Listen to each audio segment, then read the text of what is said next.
Welcome back to another episode of Offbeat Adventures. We're standing here again on the grade of the former Grand Trunk Pacific Railway and later Canadian National Railways Graham Subdivision. We are just to the west of what is known as Dog River Road. We are right on the western side of an old logging spur that basically you can see kind of going off here to my left to the north, and it came out here. So what we're doing is we're picking up right where we left off from a previous hike that we did last fall, and we are going to be working our way quite a ways. I'll explain that all momentarily. It's going to be it's been a long one. It's already noon, and we've done, GPS says 19.47. My Apple Watch says 19.9 kilometers. So very quickly before we get started, just a quick note again that this section of the grade here is owned by a forest management company called Wagner. You do need a permit to travel on this section of grade, which I have. So let's talk a little bit about what's going on here. Look, spike, throw that off so it doesn't end up in somebody's tire like mine.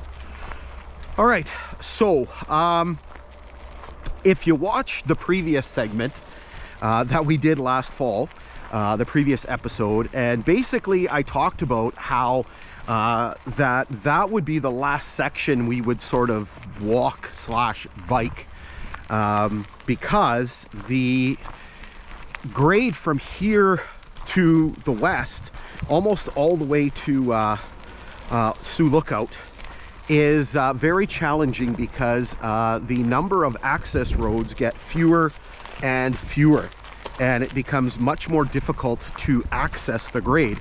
And so in that episode, I basically said at the end of it, I said that from here on in, we would probably have to ATV these sections because they're very long.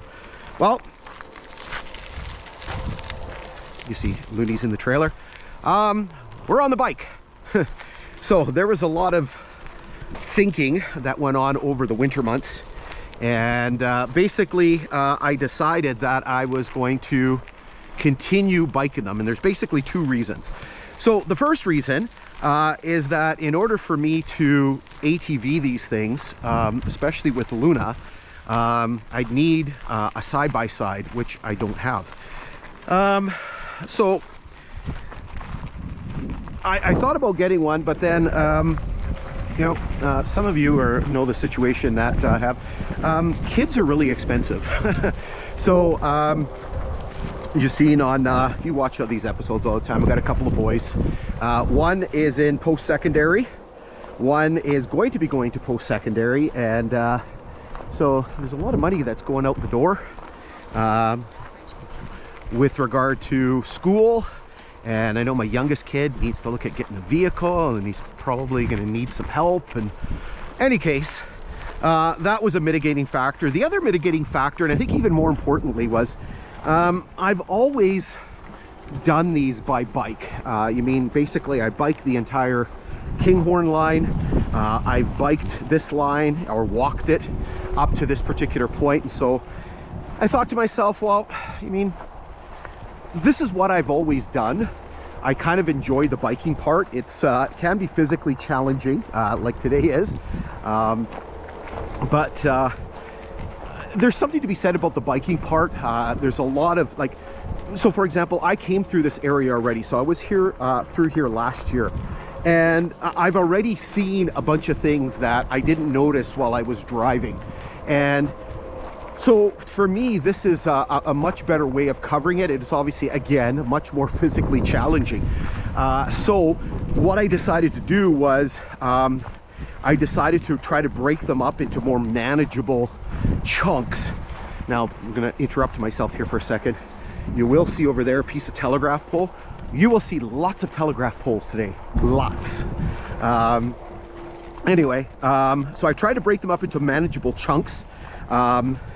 Problem is those manageable chunks tend to be much bigger than I normally do. So in the past, when I've done these railway explorations, you know, the hikes are, the chunks are normally 4 to 5 miles, maybe 5.5 miles. These are a lot larger. This is actually the longest one that I'm ever going to do. So this chunk, as I just said, I just did almost 20 kilometers one way. And so I measured this at 11.2 miles, probably a bit longer than that. We're doing this chunk. So basically what I had done in any case, so this was supposed to be all one chunk, basically from Dog River Road up to the next access road, which is Newmac Road up by Uppsala. And I think the whole chunk is like almost 20 miles. So basically I'm doing 11 today, or a bit over 11, and then next week we're going to come back and we're going to do the next chunk, which is like about 9 or so, like that. So the hikes are much longer. Now, as I said, I didn't end up getting an ATV, but I did do my one little splurge here. I bought some new pedals for my bike. The ones I were using, the Shimano ones, had a much narrower platform. So these are double-sided pedals. So I do have the clips on the one side, so when I ride in town, I can clip in my cycling shoes, and on the other side they have a cycling platform. These are much wider, and you can see that they have some really good little nubs or spikes on there. I was finding with the other ones my feet were slipping off the pedals at times because they'd almost been kind of worn smooth, and these ones are much better. Okay, let me hop on the bike here. Looney's been fantastic, right, Loon?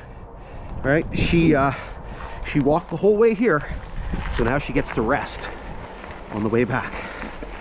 All right, here we go. Before I get into the history lesson, so a little note about today. You're going to see the last section of video we filmed already, because we were going through a rock cut and I wanted to record it before the sun came out. And well, the sun did come out, but what an interesting morning. You know, depending on what forecast you looked at, some said clouds, some said sun, some said rain, you know, chance of showers. Well, basically it sort of drizzled off and on all the way here. I had to kind of wait in the truck a little bit before we got started because it was drizzling. The weather forecast, there's supposed to be some warm weather coming in from the west. It's supposed to get up to like 25 degrees today. What is the temperature right now?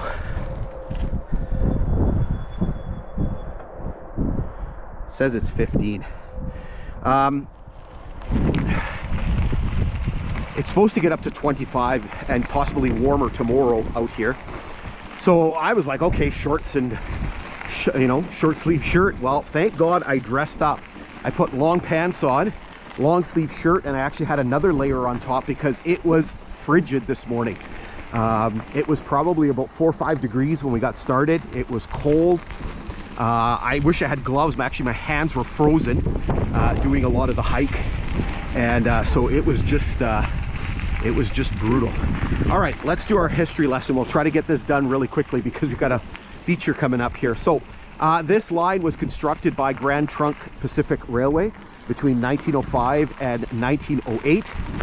It was going to be part of Grand Trunk's attempt, and the Grand Trunk Company was one of the oldest railway companies in Canada, dating back to 1852. It was going to be an attempt by the Grand Trunk Company to construct another transcontinental railway across the country. Now,